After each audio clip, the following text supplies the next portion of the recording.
Assalamualaikum warahmatullahi wabarakatuh. Waalaikumsalam warahmatullahi wabarakatuh. Bismillahirrahmanirrahim.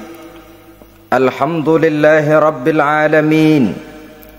Wassalatu wassalamu ala ashrafil anbiya'i wal mursalin, Sayyidina wa maulana Muhammadin wa ala alihi wa ashabihil mujahidin at-tahirin, amma ba'du.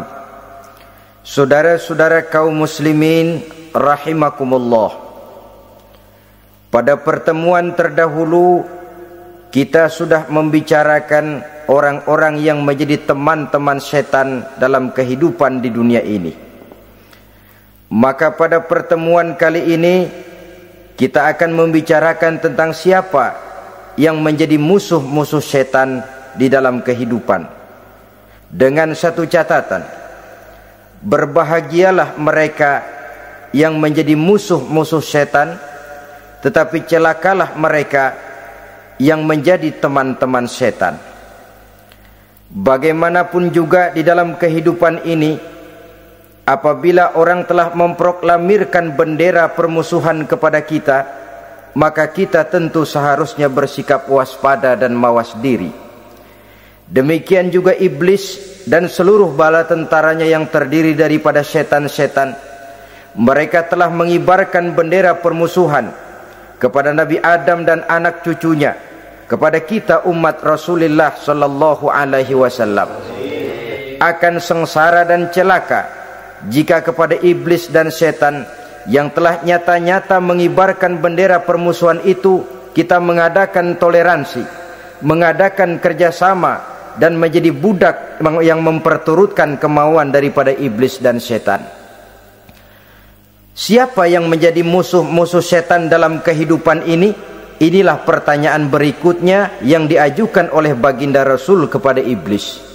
Hai iblis, kalau teman-temanmu adalah seperti yang telah engkau jelaskan tadi, sekarang cobalah beritahu saya, siapa di antara umatku yang menjadi musuhmu dalam kehidupan ini?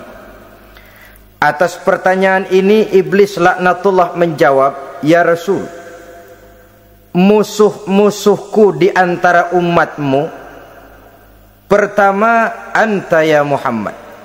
Musuhku yang pertama adalah engkau, wahai Muhammad. Kenapa iblis mencatat Nabi Muhammad sebagai tokoh nomor satu dalam deretan musuh-musuhnya? Mudah difahami.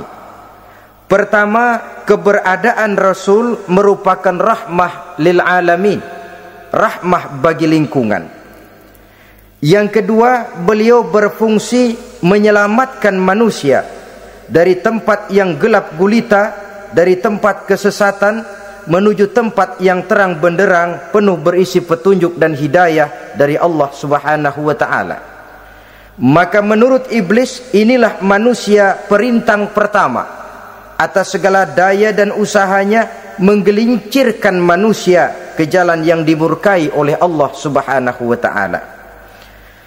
Kalau kita baca sejarah, risalah yang dibawa oleh Nabi Muhammad ini memang merupakan risalah yang membawa rahmah bagi alam sekitarnya.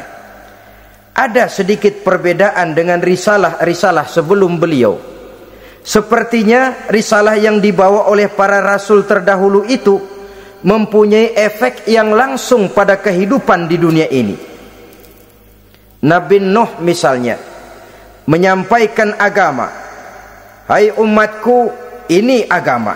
Umat menentang, turun banjir yang menenggelamkan orang-orang kafir. Azab diturunkan pada waktu itu juga, pada saat nabinya masih hidup. Jadi azabnya itu jenis cash, kontan. Nabi Soleh, hai umatku, ini agama. Mereka menolak, turun gempa bumi yang amat hebat menggulung orang-orang kufur. Nabi Musa, hai umatku, ini agama. Mereka menolak, sebagian ditenggelamkan di Lautan Merah, sementara sebagian lain dikutuk menjadi monyet-monyet yang hina seperti diceritakan dalam Al-Qur'anul Karim. Lain dengan Rasulullah sallallahu alaihi wasallam. Bagaimanapun kurang ajarnya umat yang dihadapi oleh beliau, bagaimanapun menentangnya jamaah yang dihadapi oleh beliau, azab tidak turun sepanjang beliau masih hidup. Ini merupakan jaminan dari Allah, wa ma kana Allahu liyu'azzibahum wa anta fihim. Allah sama sekali tidak akan menurunkan azab selama engkau wahai Muhammad masih hidup di tengah-tengah umatmu. Jadi keberadaan Nabi Muhammad merupakan jaminan keselamatan bagi umatnya. Selama beliau masih hidup, azab tidak turun bagaimanapun kurang ajarnya umat. Di sini sedikit bedanya dengan nabi-nabi terdahulu. Juga perbedaan dalam pola dakwah.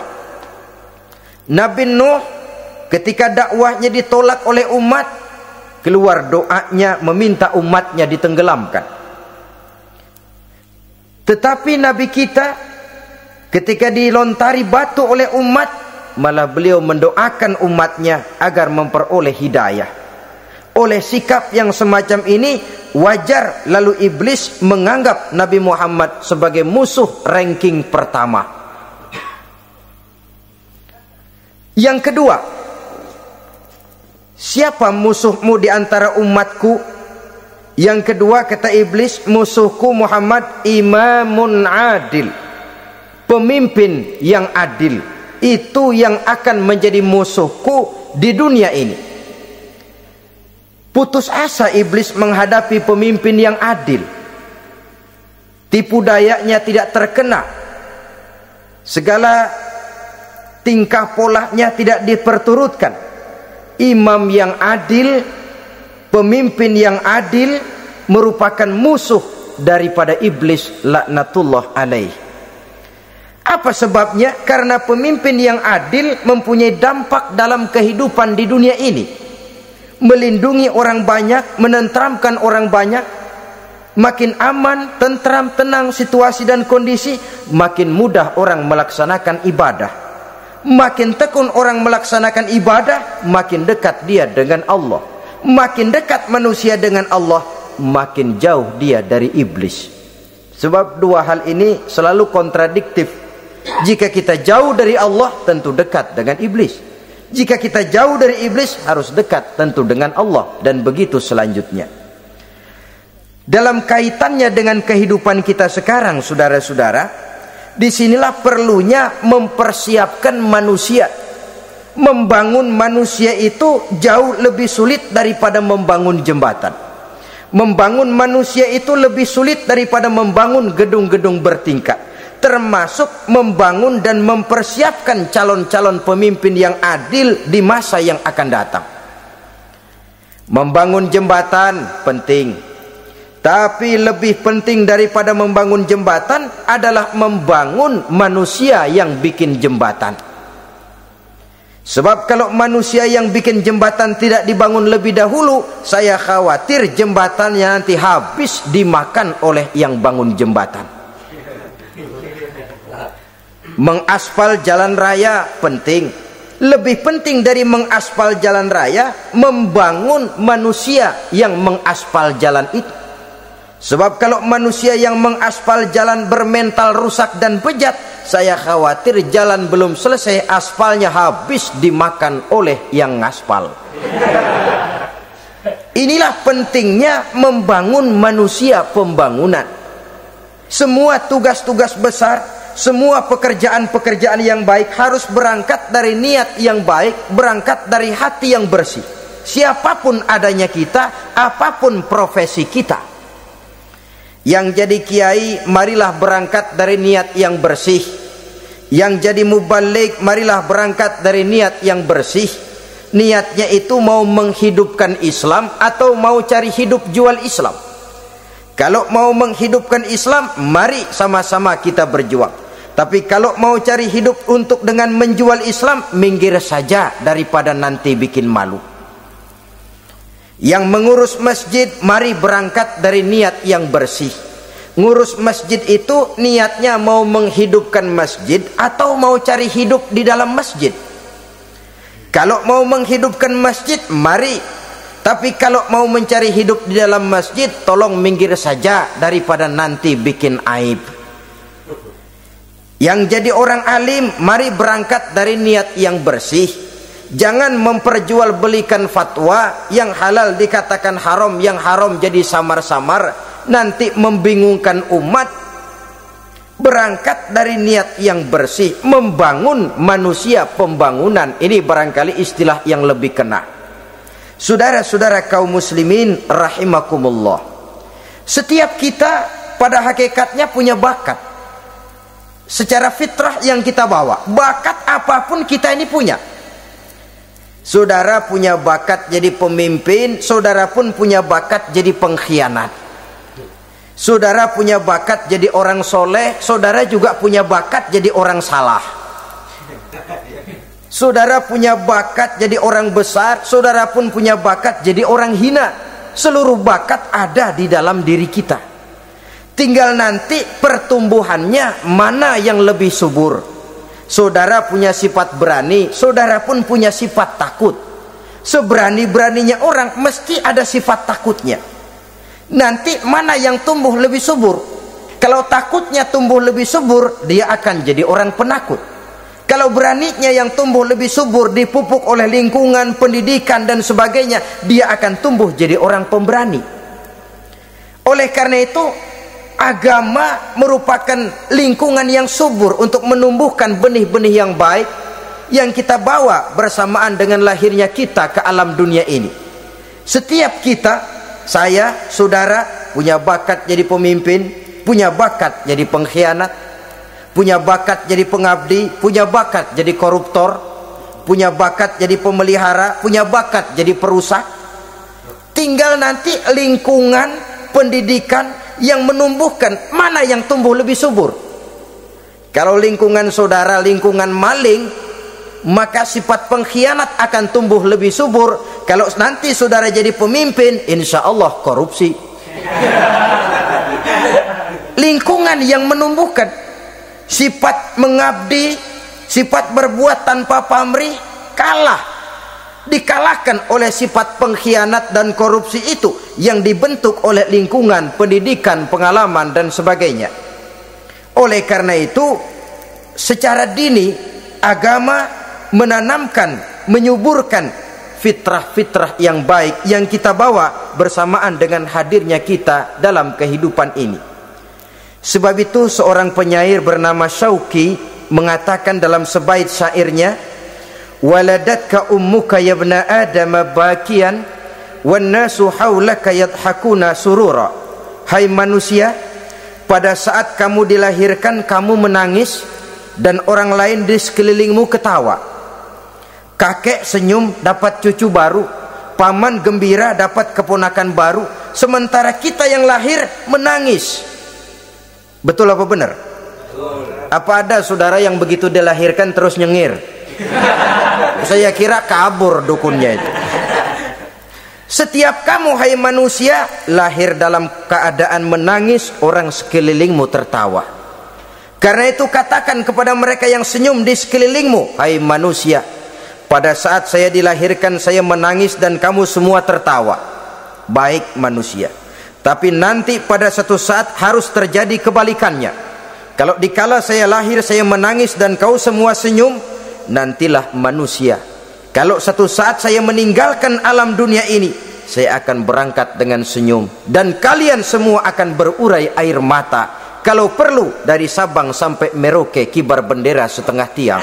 Kalau perlu, jangan terbalik, kita mati melotot orang malah gembira.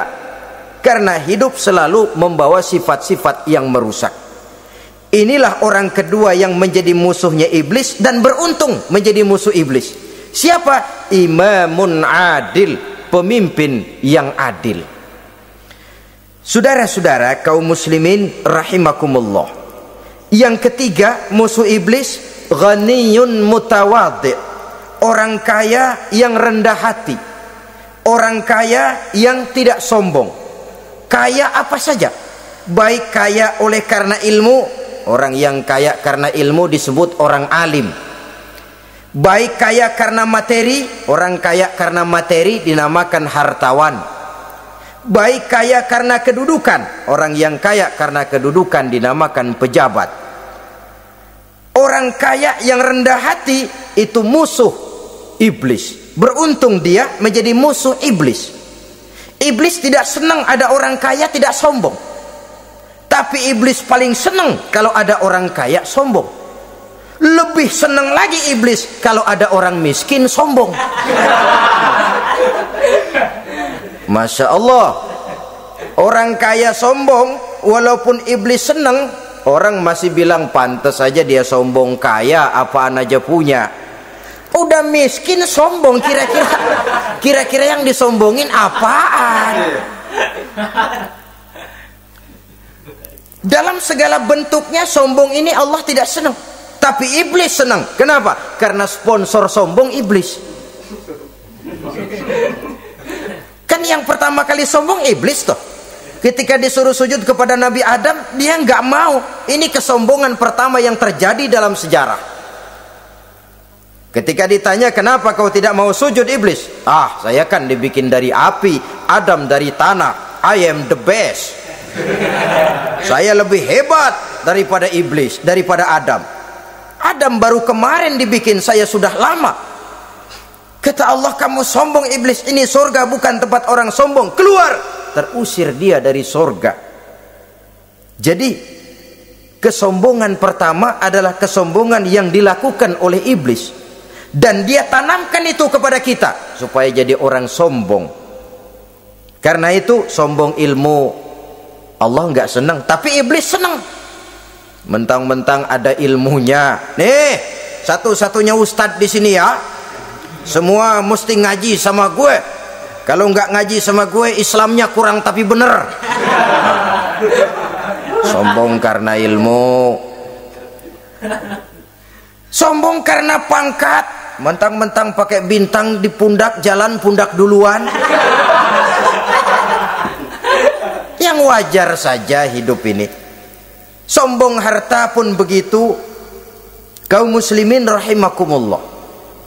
Orang kaya yang rendah hati dimusuhi oleh iblis, tapi dicintai Allah, dicintai Rasul, dicintai malaikat. Caranya bagaimana? Kembali kepada satu kesadaran bahwa pada saat terlahir ke alam dunia ini tidak ada yang pernah kita bawa. Kalau sekarang kita punya rumah, punya kebun, punya kendaraan, punya pabrik, punya segala macam benda, apa itu? Titipan. Pada suatu saat akan diambil kembali oleh yang menitipnya. Kalau titipan itu pandai kita jaga, pandai kita syukuri, titipan akan makin banyak. Sama juga kita dalam kehidupan. Kalau orang bisa kita percaya, saya mau pergi ke luar negeri, rumah saya titip kepada tetangga. Saya pulang dari luar negeri, isi rumah tetap tidak berkurang, malah dibersihi, malah disapu, dihilangkan kotorannya. Tentu bukan main syukur saya, girang saya. Akan bertambah kepercayaan saya untuk menitipkan apa saja. Ini makna la in syakartum la azidannakum wa la in kafartum inna azabi lasyadid. Kalau kamu pandai bersyukur, aku tambah nikmat. Tapi kalau kamu ingkar, azabku teramat pedih. Artinya apa? Nikmat bisa berubah menjadi azab kalau kita tidak pandai mensyukurinya. Ma'asyiral muslimin rahimakumullah. Orang yang kaya ilmu lalu rendah hati, tidak selalu ingin menonjolkan diri. Ini kadang-kadang yang tanggung ini yang bikin berabe. Alim bener enggak, geblek bener juga enggak. Yang sedikit-sedikit mau nonjolin diri. Kalau enggak jadi imam enggak mau ke masjid, enggak jadi imam enggak mau ke musola. Pokoknya kalau enggak jadi imam marahan sama musola. Macam mana? Saudara-saudara kaum muslimin, rendah hati. Tidak selalu ingin menonjolkan, sebab orang yang selalu ingin menonjolkan dirinya biasanya orang yang kekurangan kepercayaan kepada kemampuan dirinya sendiri.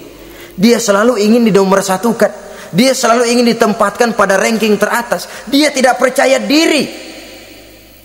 Orang yang percaya diri dapat bersikap wajar dalam kehidupan. Begitu juga kaya karena harta, dengan menyadari bahwa harta bagaimanapun banyaknya titipan dari Allah. Pada suatu saat akan kembali. Dia harus dimanfaatkan sesuai dengan kehendak yang menitipnya. Begitu juga kaya oleh karena pangkat, kedudukan dan jabatan. Pada suatu saat jabatan itu akan hilang dari diri kita. Karenanya sering saya jelaskan bahwa pangkat di dunia ini yang paling tinggi pensiun. Titel yang paling akhir almarhum. Saudara setuju atau tidak, titel itu akan saudara dapat. Bagaimanapun kita cinta kepada pangkat, kedudukan, entah pada akhirnya suatu saat akan sampai kepada posisi yang namanya pensiun. Kalau sadarlah kita kepada pemikiran ke arah sana, maka untuk mencapai kekayaan, baik kekayaan harta, kekayaan kedudukan, tidak lalu menghalalkan segala cara untuk mencapai tujuan, tapi dibatasi oleh norma dan kaedah yang harus dia taati, baik kaedah agama maupun kaedah bernegara. Inilah orang ketiga yang menjadi musuhnya iblis, orang kaya yang rendah hati, orang kaya yang tidak sombong. Yang keempat, saudara-saudara, tajirun shadiq, pedagang, pengusaha yang jujur. Iblis gedek betul, benci bukan main sama pengusaha, sama pedagang yang jujur, yang tidak ngurangi timbangan, tidak nipu pembeli, tidak barang yang jelek dibilang bagus, atau yang bagus di atas yang jelek di bawah, atau dicampur yang baik dengan yang jelek supaya kelihatan semuanya jadi baik. Semua orang ingin untung, tidak ada kecuali siapapun orangnya, dan itu wajar. Setiap manusia ingin mendapat keuntungan, kalau perlu dengan modal minimal mencapai keuntungan maksimal, seperti yang diajarkan oleh teori ekonomi. Itu kan yang namanya produktif kan. Satu usaha dinamakan produktif, bagaimana kita mengeluarkan modal minimal bisa mencapai keuntungan maksimal. Silakan. Bahwa manusia ingin untung itu insting, naluri, fitrah. Tidak ada orang yang mau rugi. Tapi cara mencapai keuntungan itu yang membedakan antara seorang muslim dengan yang bukan muslim. Sudah pernah saya sampaikan, apabila kaum pengusaha, para pedagang sudah dijangkiti penyakit yang tidak jujur, yang akan timbul adalah kekacauan ekonomi. Kekacauan ekonomi bisa menimbulkan revolusi sosial, dan revolusi sosial merupakan kiamat satu generasi. Semua kericuhan hampir bermuara dari perut, dan itu ekonomi. Orang nodong perut, orang korupsi perut. Ya walaupun korupsi kalau sudah kelas kakap tidak lagi sekedar urusan perut. Ya perut apa yang diurusin kalau korupsinya miliaran itu? Perut jin barangkali. Saudara-saudara kaum muslimin rahimakumullah. Oleh karena itu, pedagang yang jujur, pengusaha yang jujur, ini merupakan musuh iblis. Iblis tidak senang kalau ada pengusaha yang jujur. Iblis tidak senang kalau ada pedagang yang jujur. Tapi iblis akan tepuk tangan kalau pedagang sudah selingkuh, kalau pengusaha sudah nipu. Ada orang bilang, sekarang mah kalau jujur-jujur bener nggak makan apa-apa dong kita. Sebab katanya jangan lagi nyari yang halal, sekarang ini yang haram aja seret. Rupanya sering masang undian nggak pernah kena. Lalu bilang jangan yang halal, yang haram aja nggak kena-kena katanya. Sebenarnya bukan itu masalahnya, saudara-saudara. Bukan itu masalahnya. Masalahnya ialah bahwa kejujuran membawa keberkahan. Ini kalau kita berpikir dengan kacamata agama. Keberkahan merupakan sumber ketenangan. Dan ketenangan ini tidak bisa dibeli dengan materi yang bagaimanapun banyaknya. Walaupun kita punya percetakan duit, ketenangan itu nggak bisa dibeli. Jangankan cuma punya duit banyak, percetakan duit saudara punya, mau membeli ketenangan yang berasal dari keberkahan, sulit. Jadi kejujuran membawa keberkahan, keberkahan membawa ketenangan. Jangan macam dulu tukang sol sepatu, ditanya oleh temannya, "Bang, ngesol satu hari dapat berapa?" 200 rupiah. Sembayang enggak? Enggak. Islam? Islam, kalau Islam mah. Kata temannya, "Sembayang dah, kali aja besok dapat rezeki lebih banyak." Yang benar, iya. Sebab kalau orang sholat itu Allah dekat, nanti rezekinya ditambah. Beneran? Bener. Subuh sembayang dia. Habis sembayang sarapan, berangkat ke tempat dia ngesol, mangkal. Dari pagi sampai jam 11 belum ada juga yang ngesol. Mulai bimbang hatinya. Katanya kalau sembayang rezeki tambah. Tadi sembayang subuh sampai gini hari belum ada yang ngesol. Cobaan kali, sabar. Datang sholat zohor. Habis zohor nunggu lagi, belum juga ada yang datang ngesol. Udah mau pulang hampir maghrib, baru datang satu orang dandanin sendal jepit putus.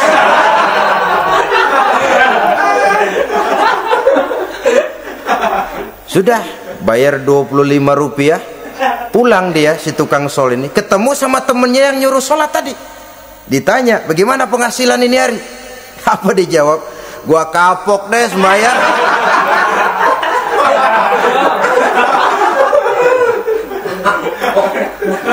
Kemarin nggak sembahyang dapat 200, sekarang begitu sembahyang jigo.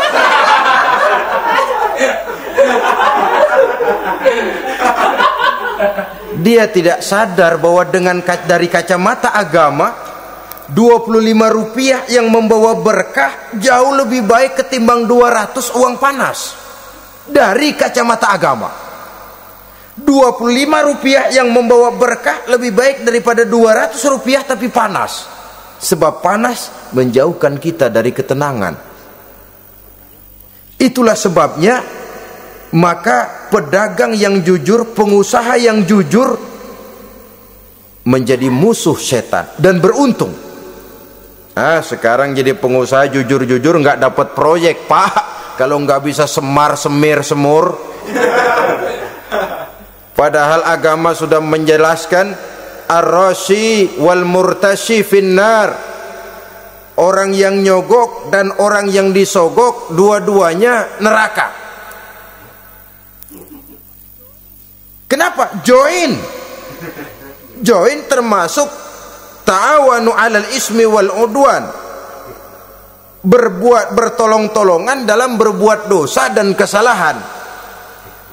Kalau hadiah, lain hadiah. Kalau sedekah, lain sedekah. Tapi yang namanya semir, suap, ar-rashi wal murtashi finnar. Saudara-saudara kaum muslimin rahimakumullah. Jadi pedagang yang jujur, pengusaha yang jujur merupakan salah satu roda perekonomian. Kegoncangan ekonomi akan menimbulkan dampak sosial yang sangat luas dan kompleks, yang pada giliran puncaknya, dampak paling negatifnya, dia sanggup menggerakkan terjadinya revolusi sosial. Bukankah sebagian besar gerak hidup manusia dimotivasi oleh keinginan untuk mempertahankan kelangsungan hidup? Dan kelangsungan hidup artinya mulut. Mulut itu artinya perut, dan itu artinya makan. Setelah itu mungkin baru pangan, baru sandang, baru dia berpikir pakaian dan sebagainya.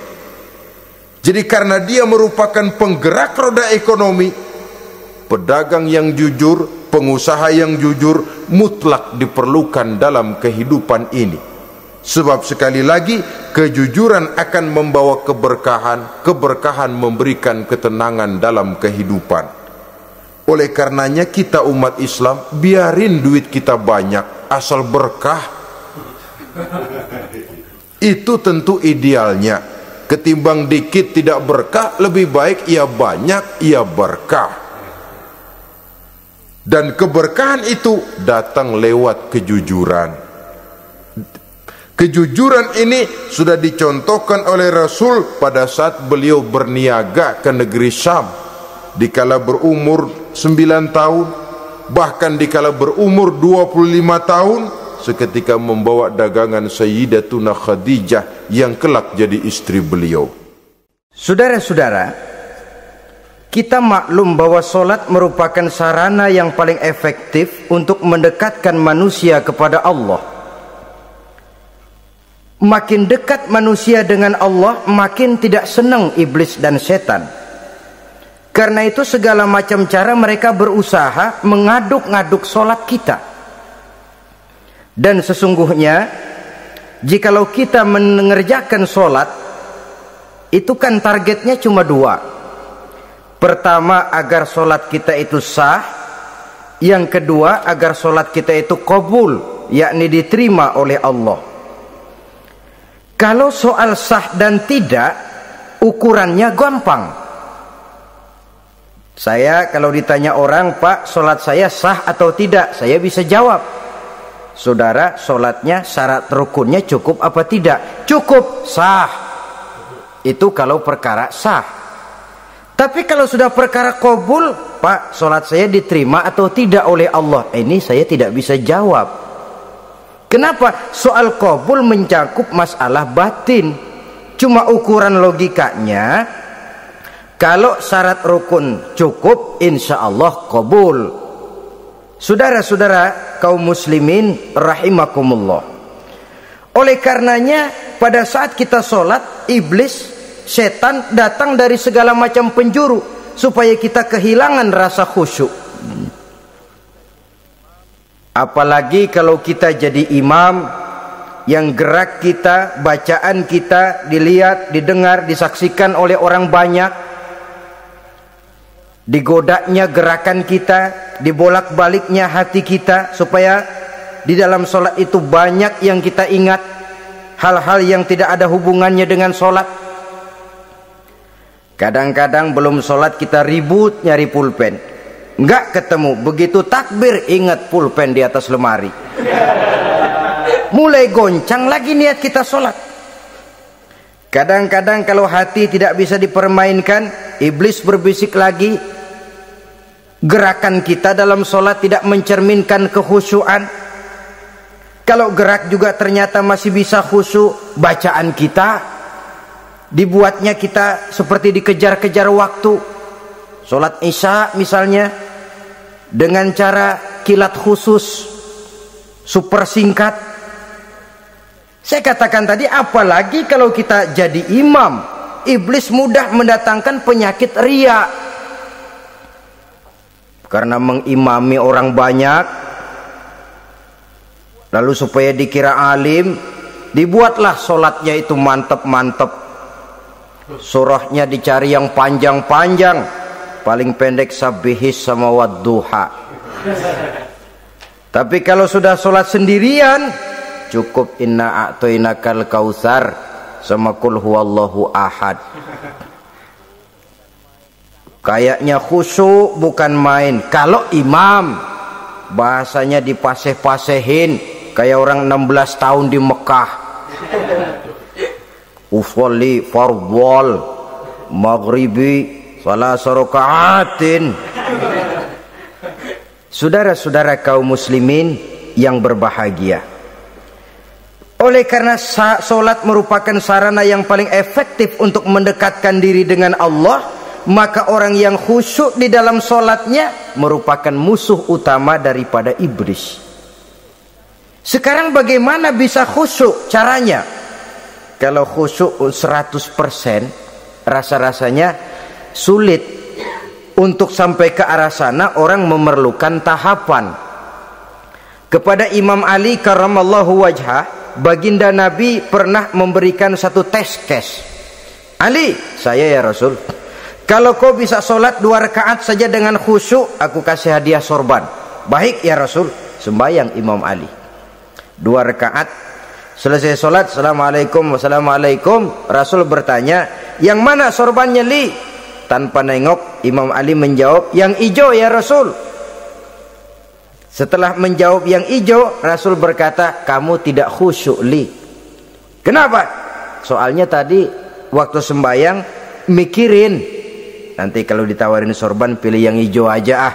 Sehingga begitu ditanya refleks menjawab, yang mana li? Yang hijau saja ya Rasul. Oleh karena itu menurut Al-Imam Nawawi, pada tingkatan yang paling sederhana sudah sampai ke tingkat khusyuk asal pada waktu takbiratul ihram ingat kepada Allah. Tapi jangan lupa itu tangga pertama.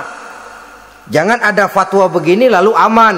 Yang penting kan takbirnya ingat Tuhan, belah sononya mau kemana kek. Bukan itu. Itu pada tingkatan pertama sudah sah dipandang khusyuk solatnya orang awam asal pada waktu takbiratul ihram dia ingat kepada Allah. Tetapi harus terus berusaha agar sepanjang solat dia ingat kepada Allah.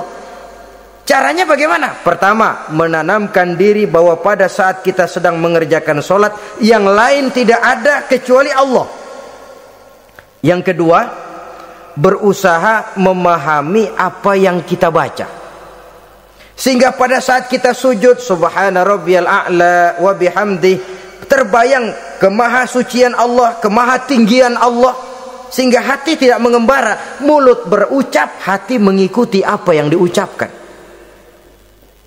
Yang kadang-kadang membuat hati kita jalan-jalan, badan di masjid, badan takbir, badan ruku, tapi hati di pasar, hati di kantor, hati di pabrik. Karena yang kita ucapkan tidak berakar di hati. Yang kita baca kita nggak tahu artinya. Sangat boleh jadi hati lalu mengembara kemana-mana. Jadi untuk menopang kekhusyuan ini, cara yang paling efektif, pertama, tidak ada yang lain pada waktu kita sholat kecuali Allah. Yang kedua, berusaha memahami apa yang kita baca.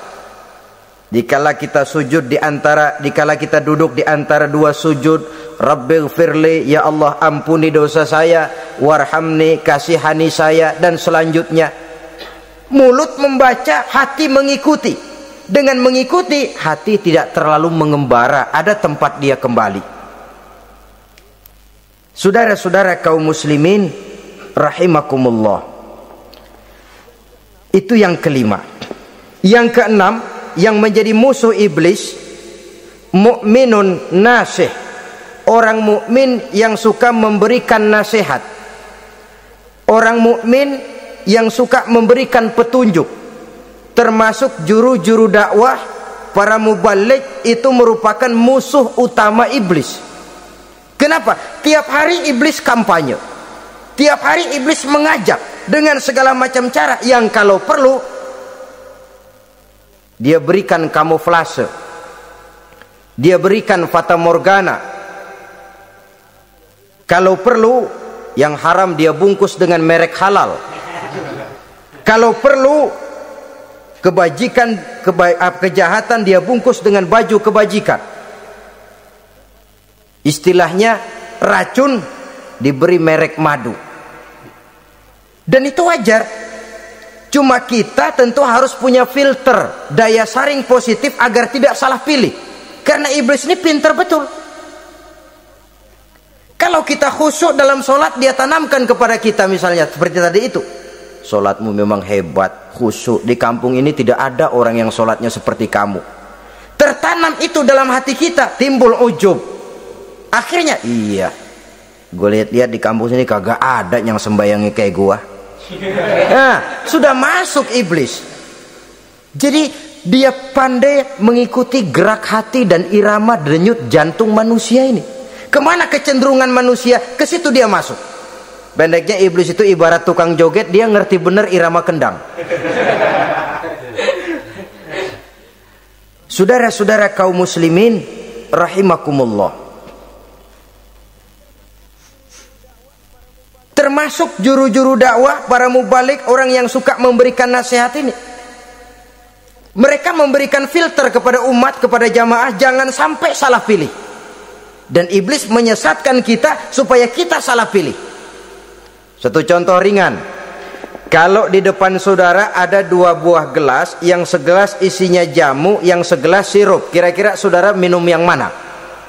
Jamu. Jamu apa sirup? Jamu. Sirup apa jamu? Jamu. Orang yang pikirannya panjang, dia pasti minum jamu. Pahit memang, getir memang, tapi besok badan sehat, tenaga kuat, gairah kerja ada, kreativitas timbul, semangat menghadapi kehidupan tumbuh. Orang mukmin, orang yang berpandangan jauh ke depan, pandangannya panjang. Panjang kemana? Tidak cuma ke dunia, sampai juga dia memandang ke alam barzakh, ke akhirat. Sholat itu jamu, pahit. Ngaji, hadir di majelis taklim itu jamu, pahit. Sedekah jamu, pahit. Mengeluarkan uang untuk kepentingan orang lain, enak aja minta sumbangan, datang-datang yang nyari peres keringat banding tulang gue, lu datang-datang mau minta. Yang enak ngumpulin harta lalu bakhil bin pelit alias medit. Itu jamu. Saudara hadirin yang saya muliakan, sedekah jamu, pahit. Puasa jamu, pahit. Jihad jamu, pahit. Tapi nanti begitu kita meninggalkan dunia, masuk ke alam barzakh, apalagi pindah ke akhirat, baru terasa, aduh, nikmatnya dulu kemarin itu minum jamu, sekarang badan sehat, tenaga kuat, kerja semangat. Nikmatnya dulu saya waktu di dunia sholat, rajin ngaji, suka sodako, suka menolong orang. Sekarang terasa manfaatnya.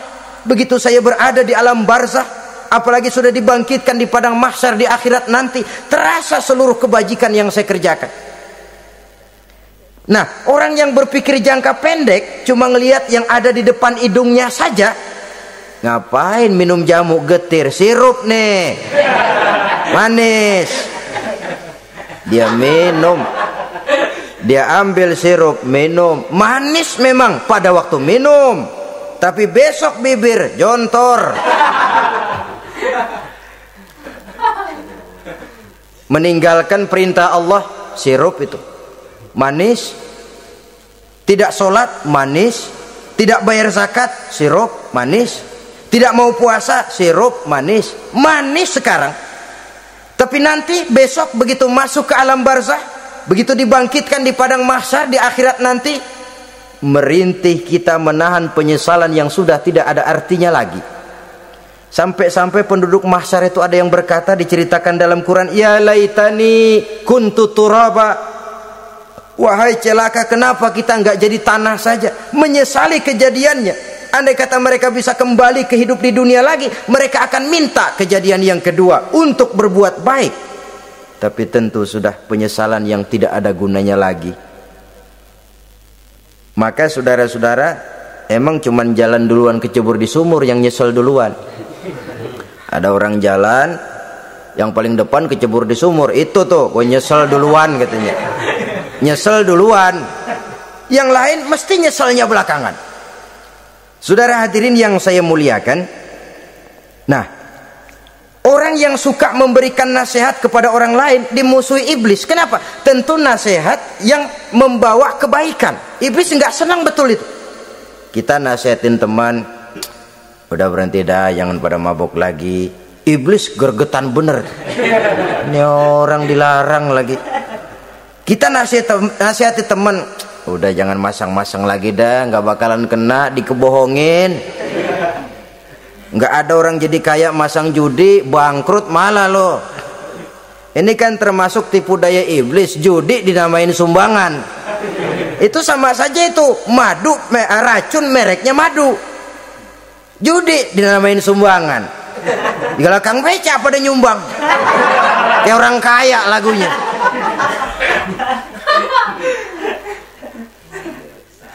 Saudara-saudara kaum muslimin rahimakumullah, adalah kewajiban kita memang untuk tawasau bil haq, saling nasihat menasihati. Setiap kita juru dakwah, setiap kita wajib menyampaikan apa yang sudah kita tahu kepada orang yang belum atau kurang tahu. Saudara yang bisa bismillah wajib mendakwahkan bismillah itu kepada orang yang belum tahu bismillah. Saudara bisa Fatihah harus menyampaikan itu kepada orang yang belum bisa Fatihah. Persetan dengan orang lain. Apalagi yang cuma kerjanya ngeritik saja, lu baru bisa Fatihah doang udah ngajar. Biar aja yang diajarin gak bisa Fatihah kok. Apa masalahnya pemerataan di bidang keilmuan? Sebab memang biasa penonton itu selalu lebih pandai menilai, kayaknya lebih pintar dari yang main. Sama saja orang nonton bola ngomel melulu, padahal dia sendiri belum tentu bisa main. Dengerin orang pidato pun begitu, monten bisa. Wah, kalau dia yang pidato 1 jam kayak semenit. Tapi kalau si Ano tuh kita udah pegel belum juga mau berhenti. Monten bisa, coba dia suruh pidato udah 1/4 jam masih ama ba'du. Apa mau dibilang ama ba'du?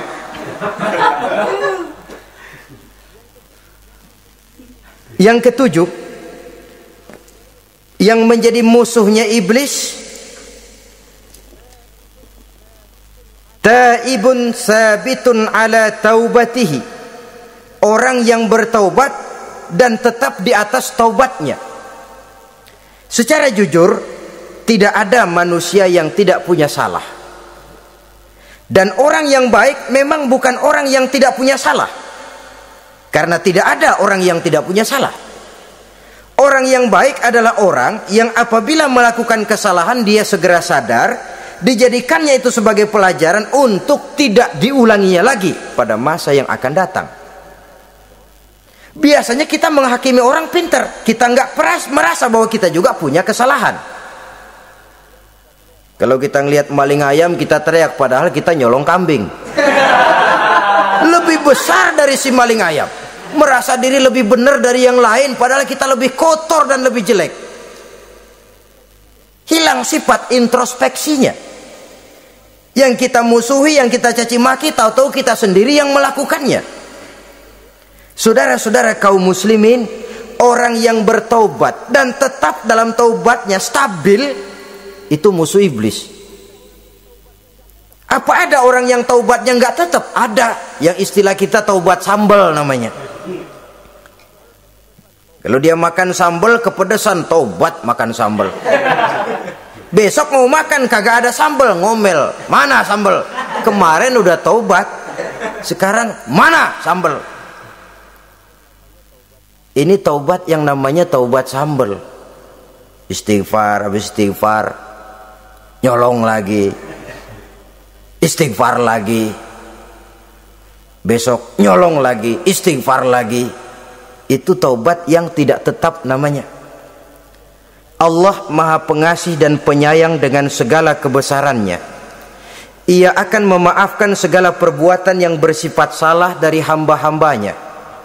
Cuma manusia kadang-kadang yang tidak mau memaafkan dirinya sendiri. Amat dungu manusia macam ini, membiarkan dirinya hanyut berlarut dalam lembah dosa, sementara dia diberikan umur tidak digunakannya untuk bertaubat. Innallaha yaqbalu taubatal abdi ma lam yugharghir. Allah senantiasa akan menerima taubat seorang hamba sepanjang nafasnya belum sampai di tenggorokan. Kalau nafas sudah sampai di tenggorokan baru berniat taubat, kasib terlambat. Kayak Fir'aun. Fir'aun itu begitu ditenggelamkan di lautan merah, udah cengap-cengap mau mampus, baru ngomong dalam sekaratnya, amantu bi Rabbi Musa wa Harun. Kalau begini mah saya juga percaya sama Tuhannya Musa. Udah sekarat baru mau taubat, malaikat maut gemes banget, dilelepin, mati.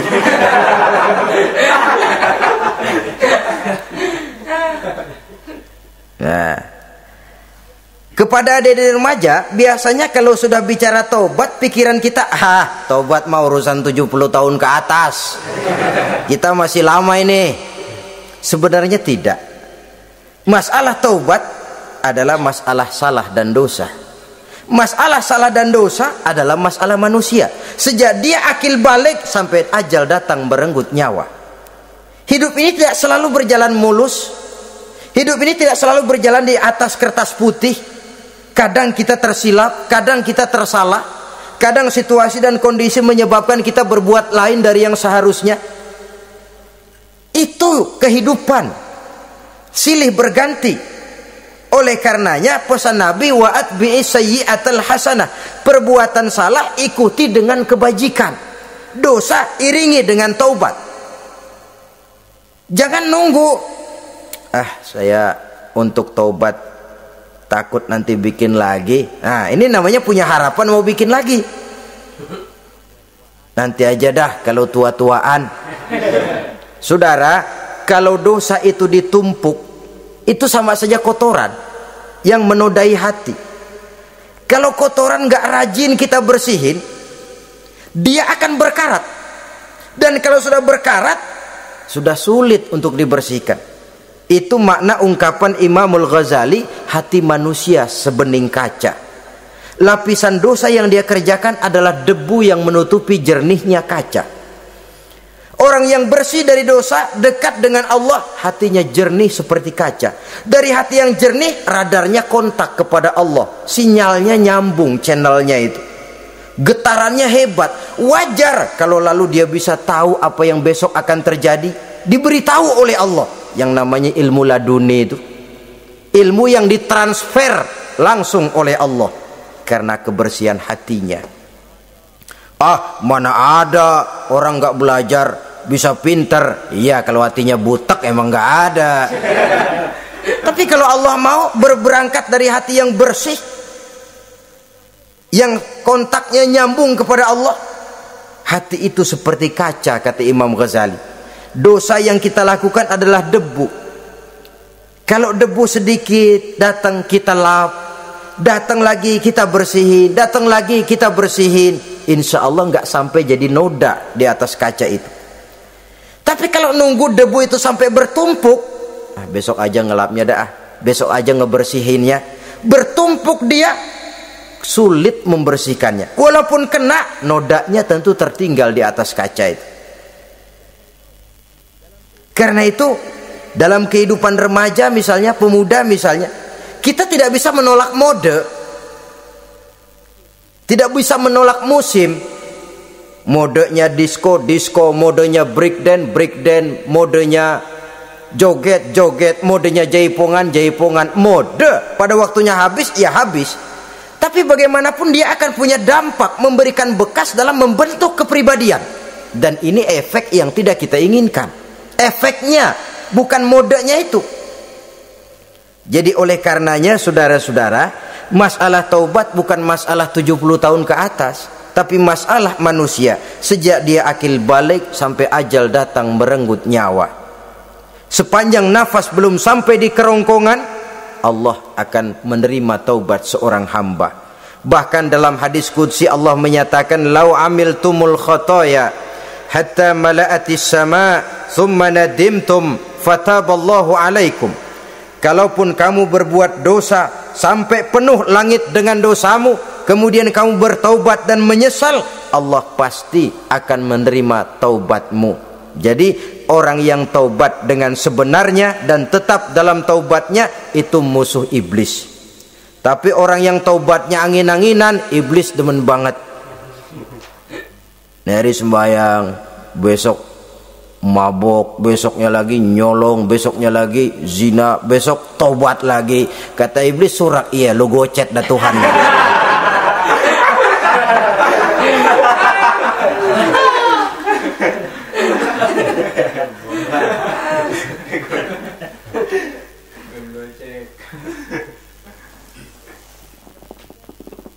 Selanjutnya yang ke-8, musuh iblis, musuh setan, mukminun yudawi mu'alat taharah. Orang mukmin yang membiasakan diri selalu dalam keadaan bersuci, baik dari hadas kecil, lebih-lebih dari hadas besar. Wudu utamanya memang untuk sholat, tapi membiasakan wudu dalam kehidupan sangat baik sekali. Mau ke kantor wudu dulu, mau ke pasar wudu dulu, mau ngajar wudu dulu. Apa sebabnya? Karena dalam keadaan suci, orang ada sikap memelihara kesuciannya. Kalau kita naik PPD pagi-pagi gelantungan, kalau punya wudu, hati-hati kesenggol perempuan juga sayang sama wudu. Tapi kalau nggak punya wudu, jangan kesenggol, kita nyeruduk. Ada semacam sikap apik di dalam kehidupan ini. Karena itu biasakan wudhu untuk menjaga kebersihan diri, kebersihan zahir, kebersihan batin, belum lagi kemanfaatan di akhirat. Sebab kata Nabi, inna ummati ya'tuna yaumal qiyamah ghurran muhajjalin min asharil wudu. Umatku di akhirat nanti akan datang menghadap Allah dengan muka berseri-seri, bersinar-sinar dari sebab sering wudu. Sehingga tidak usah mengaku pun Rasul akan memanggil karena muka yang sering tersentuh air wudu ini. Mu'minun yudawimu alat toharoh. Orang mukmin yang selalu membiasakan diri berada dalam keadaan suci, berwudu. Kita lihat ajaran wudu ya, dari sejak bacaan-bacaannya saja itu sudah membawa manfaat. Lalu dari segi bahwa kita manusia sering tersilap melakukan dosa-dosa kecil. Dosa-dosa kecil itu oleh air wudhu dia rontok. Tangan kita suka colak-colek pada saat membasuh dua tangan. Allahumma inni as'alukal yumna wal barakah wa a'udzubika minasyu'mi wal halakah. Dosa yang ada di tangan itu rontok. Mata kita suka pelatat-pelotot, nggak karu-karuan. Pada saat membasuh muka, nawaitu raf'al hadasil asghar, dosa yang ada di mata rontok. Dari segi pembersihan batin, belum lagi dari segi pembersihan zahir. Sehari semalam kalau 5 kali saja kita terkena air wudu, itu sudah menjaga kesehatan dan kebersihan. Saudara-saudara kaum muslimin rahimakumullah. Yang ke-9, orang yang menjadi musuh iblis yaitu mutawarra'un anil haram. Orang yang memelihara diri dari yang diharamkan oleh Allah. Terpelihara dirinya, terpelihara yang dimakannya, yang diminumnya dari jenis-jenis yang haram, baik sedikit maupun banyak. Jangan cuma teriak haram waktu sedikit, tapi giliran banyak halal. Sama saja orang dikasih tahu, itu ada cerita anak-anak, Pak Haji punya anak main judi, dikasih tahu, Pak, anak bapak main judi, astagfirullah katanya.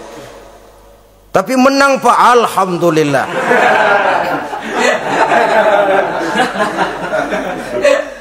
Ini kan sama saja, giliran sedikit dibilang haram karena dia nggak dapat jatah, begitu dapat banyak dan dia kecipratan jadi halal.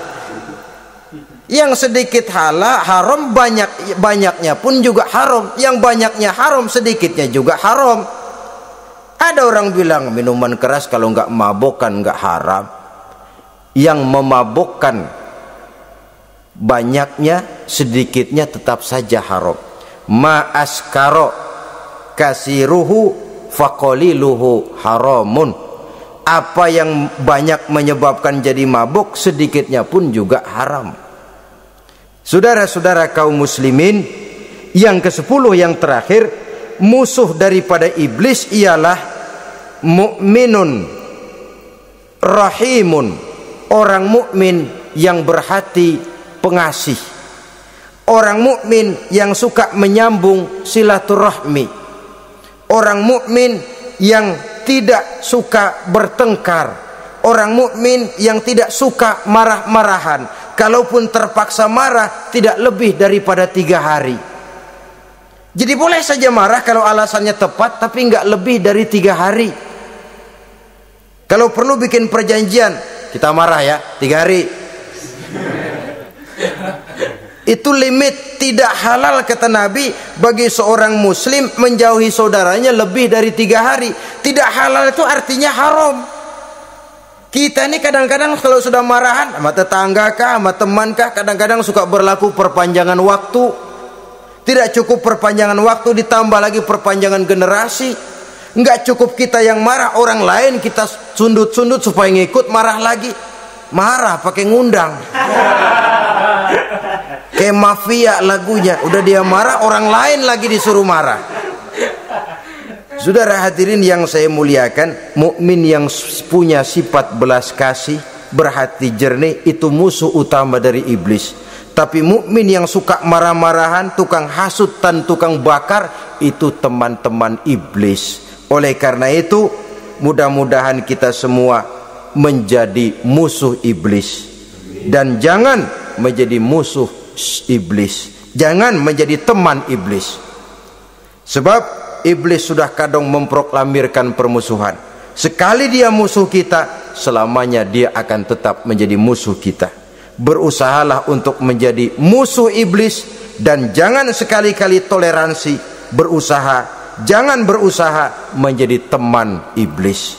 Inilah yang kita bicarakan pada pertemuan ini. Mudah-mudahan ada manfaatnya. Terima kasih atas segala perhatian. Mohon maaf atas segala kekurangan. Wassalamualaikum warahmatullahi wabarakatuh. Waalaikumsalam warahmatullahi wabarakatuh.